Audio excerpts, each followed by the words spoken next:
আপনাকে এইভাবে ধমক হুমকি বেপরোয়া লাগাম ছাড়া কথা বলতে দেব না দেব না দেব না। কোনো প্রশ্নই নেই। আমি ক্ষমা চাওয়ানোর মতো কোনো কথা বলিনি, ক্ষমা চাওয়ানোর কোনো প্রশ্নই নেই। সবার পরে তিনি এই বিষয়ে মন্তব্য করবেন। নিশ্চয়ই মুখ্যমন্ত্রীর প্রতি আমারও আস্থা রয়েছে। ওনারা যেটা বলছে যে আমি নাকি মুখ্যমন্ত্রীকে চ্যালেঞ্জ করেছি, এটা সম্পূর্ণই মিথ্যা কথা। আমি মুখ্যমন্ত্রীকে কোড করেছি, কারণ 18 তারিখে যখন এই বাজেট সেশন শুরু হয়, মাননীয় গভর্নর যখন বক্তব্য রাখে তার আগে উনি মালদাতে প্রশাসনিক মিটিংয়ে গেছিলেন। সেখানে মুর্শিদাবাদের বিধায়কদের সময় কম ছিল, কারণ ওনার বিমান ধরার ব্যাপার ছিল, ওনার হেলিকপ্টার ধরার ব্যাপার ছিল। তাই তিনি বলেছিলেন 18 তারিখে মাননীয় গভর্নরের ভাষণের পর আমাদের মুর্শিদাবাদের সব বিধায়কদের, কি বিজেপি, কি সিপিএম, কি কংগ্রেস, কি এসইউপি, সবাইকে নিয়ে বসবেন বলেছিলেন। সেটা বসেও ছিলেন। সেখানে আমি বলেছিলাম যে আপনার সরকার মানুষের রায়ে আপনি মুখ্যমন্ত্রী হয়েছেন, এ নিয়ে আমাদের কোনো সমস্যা নেই, আগামী দিনেও থাকবে না।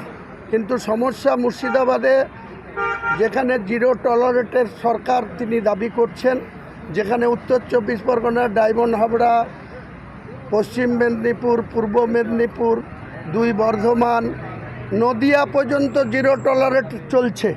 কিন্তু মুর্শিদাবাদে আশ্চর্যজনকভাবে যারা চোরের নায়ক, যারা মমতা বন্দ্যোপাধ্যায়ের নেতৃত্বে চুরি করলো, লুট করলো, সমস্ত সরকারি কোষাগার ভাঙলো, তারা কটা অ্যারেস্ট হয়েছে? তারা আজকে 8 আর 8 মিলে গিয়ে 16 হয়ে গেছে। কাজে আমাদেরকে প্রশাসন বলছে পদ্ম ফুল আর জোড়া ফুল এক হয়ে গেছে, আমরা কি করব? তাহলে বলুন আমরা কোথায় যাব, কার কাছে বলবো? তাহলে এই মমতা বন্দ্যোপাধ্যায়কে পরাস্ত করার জন্য আমিও যেমন গলা ফাটিয়েছিলাম, তেমনি 4.5 বছরে বিরোধী আসনে বসে আজকের মুখ্যমন্ত্রী শুভেন্দু অধিকারীও মমতার বিরুদ্ধে যে কোনো মিটিং মিছিল করতে গিয়ে তাকে বারবার হাইকোর্টে যেতে হয়েছে। আজকে আমরা আশ্চর্যজনকভাবে মুর্শিদাবাদে সেই জিরো টলারেটের কোনো নমুনা আমরা দেখতে পাচ্ছি না। সেখানে গিয়ে থমকে গিয়েছে। প্রশাসন আমাদেরকে বলছে যে জোড়া ফুল আর পদ্ম ফুল এক হয়ে গেছে, আমরা কী করব? তাহলে সেটা নিশ্চয়ই মুখ্যমন্ত্রী যদি আমার কোনো অন্যায় দেখে, আমি যদি কোনো মুখ্যমন্ত্রীকে কটু কথা বলে থাকি, আমি নিশ্চয়ই নবাগত বিজেপি যারা 4ঠা মে গণনার 4টের পরে যারা ক্রিমিনাল অ্যাক্টিভিটি, যাদের তৃণমূলের হয়েছিল, যারা তৃণমূলের হয়ে ভোট লুট করব বলেছিল, 2 মাস 3 মাস আগে থেকে হুমকি দিয়েছিল, আমি তাদের উদ্দেশ্যে সাটা ভাঙার কথা বলেছিলাম। তখন এই বিজেপির যারা নবাগত বিধায়ক, তাদের খুব ভালো লেগেছিল। তারা বলেছিল আপনার ডায়লগটের উপরে আমরা অনেক শক্তি পেয়েছি, তাই আমরা আজকে এখানে 208 নিয়ে আসতে পেরেছি।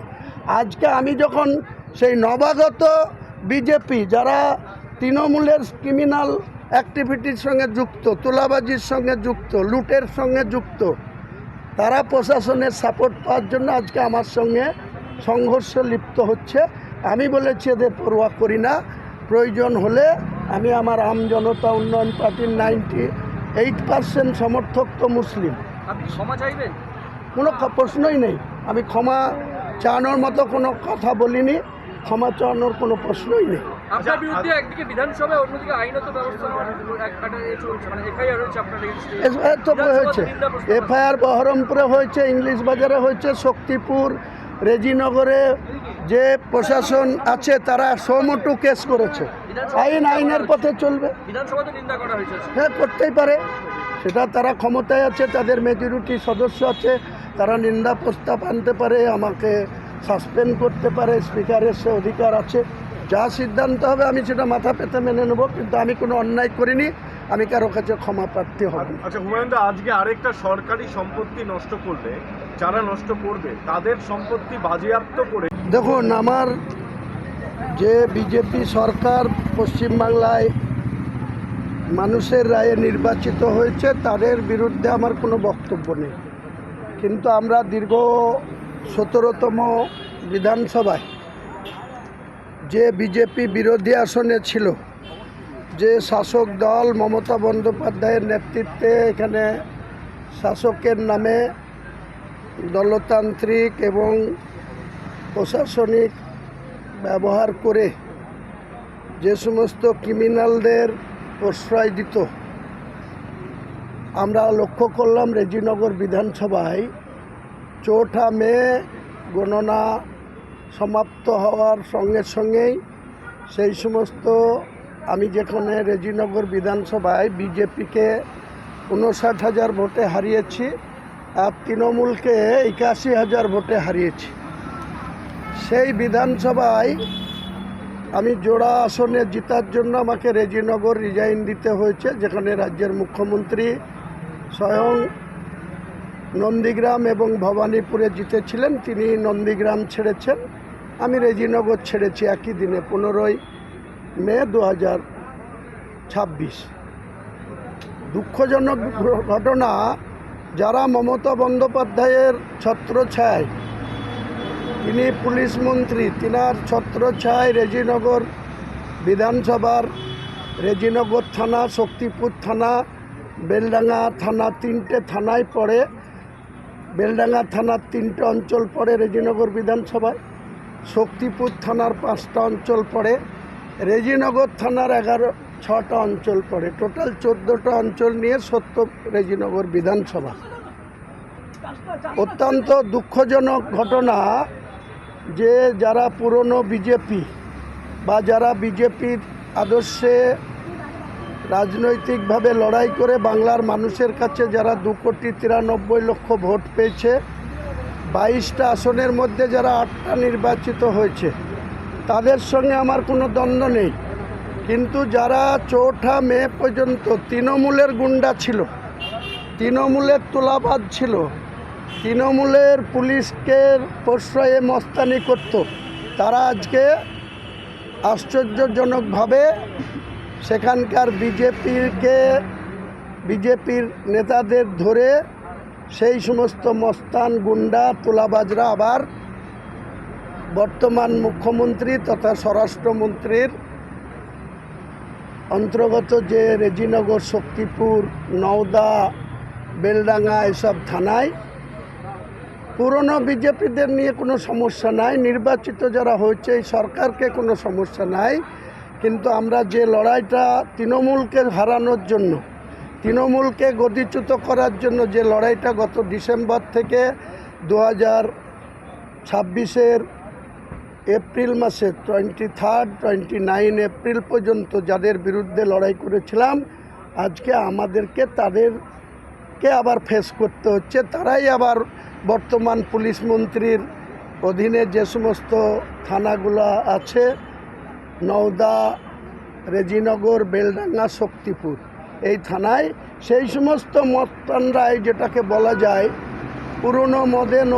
পুরনো বোতলে নতুন মদ, সেরকম সেই সমস্ত তৃণমূলের গুন্ডা, বদমাইশ, তোলাবাজ, তারা বর্তমান পুলিশ মন্ত্রীর ছত্রছায়ায় আমাদেরকে নোংরাভাবে অ্যাটাক করছে, নোংরাভাবে আমাদের রাজনৈতিক বিরোধিতা আছে, থাকবে।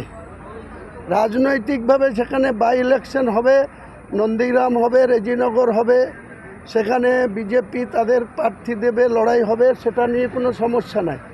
কিন্তু যে সমস্ত গুন্ডারা মমতা ব্যানার্জির ছত্রছায়া থেকে আমাদেরকে আক্রমণ করত, আমাদের সঙ্গে নোংরামি করত, তারাই আজকে শুভেন্দুবাবুর ছত্রছায়ার পুলিশের প্রশ্রয় পাচ্ছে। এটাই গণতন্ত্রে অত্যন্ত বিপজ্জনক। তাই আমি সেখানে আমার রেজিনগর বিধানসভায় আমার একটা কর্মী সভাতে আমি এটা বলেছি যে যদি তারা মনে করে থাকে যে বর্তমান পুলিশ মন্ত্রীর আন্ডারে যে সমস্ত থানাগুলো রয়েছে আমার বিধানসভায়, সেই থানাগুলার অফিসাররা যদি এখন পুরনো তৃণমূলের গুন্ডা মস্তানদের প্রশ্রয় দেয়, তাহলে সংঘর্ষ এখানে অনিবার্য হবে। সেই জায়গাতে আমি কোনো কম্প্রোমাইজ করব না, এটাই বলেছি। আমার ব্যক্তিগতভাবে বিজেপির বিরুদ্ধে কোনো বিষোদ্গার করা বা বিজেপির যে বর্তমান ক্ষমতাসীন দল, সেই দলের বিরুদ্ধে আমার কোনো বক্তব্য নাই। কিন্তু যারা তৃণমূলের হয়ে গুন্ডাগিরি করলো, যারা তৃণমূলের হয়ে আমাদের সঙ্গে নষ্টামি করলো, গুন্ডামি করলো, আপনারা সবাই দেখেছেন কিভাবে সেখানে আমাদের কথা গ্রাহ্য না করে বারবার আমাকে শোকজ করা হয়েছে, ওয়ার্নিং নোটিশ দেওয়া হয়েছে। সর্বশেষ 4 ডিসেম্বর 2025 আমাকে সাসপেন্ড করা হয়েছিল। আজকে সেই সমস্ত নেতারা ব্যাকডোর দিয়ে কেউ অপোজিশন লিডারের ছত্রছায়ায় কি পৌরসভা, কি পঞ্চায়েত, কি পঞ্চায়েত সমিতি, কি জেলা পরিষদ, সেই এলাকা থেকে যারা তৃণমূলের নির্বাচিত তারা আজকে বিজেপির ছত্রছায়ায় চলে এসছে। নিজেদের পিঠ বাঁচানো আর নিজেদের অ্যারেস্টের ভয়ে তারা পিছন দিক দিয়ে বিজেপির পতাকা ধরে আমাদের সঙ্গে পাঙ্গা নিচ্ছে। এফআইআর আইনের পথে চলবে। যদি আমি কোনো অপরাধ করে থাকি বা কোনো জায়গায় কোনো গুন্ডামি করে থাকি, নিশ্চয়ই আইন তো কারো ঊর্ধ্বে না, আমিও আইনের ঊর্ধ্বে না। আইনের প্রতি সম্পূর্ণ আস্থা আছে, জুডিশিয়ালের প্রতি সম্পূর্ণ আস্থা আছে। আমরা রাজনৈতিক ক্যারিয়ারে দীর্ঘ 34 বছরের সিপিএমের আমলে 27টা কেস খেয়েছিলাম। একটা কেসেও প্রমাণ হয়নি যে আমরা কোনো অপরাধী। আনুষ্ঠানিকভাবে সমস্ত কেস থেকে ক্লিন চিট পেয়েছি। 2016 থেকে 2026 10 বছরের তৃণমূলের গভর্নমেন্টেও আমি প্রায় 7টা কেস খেয়েছিলাম।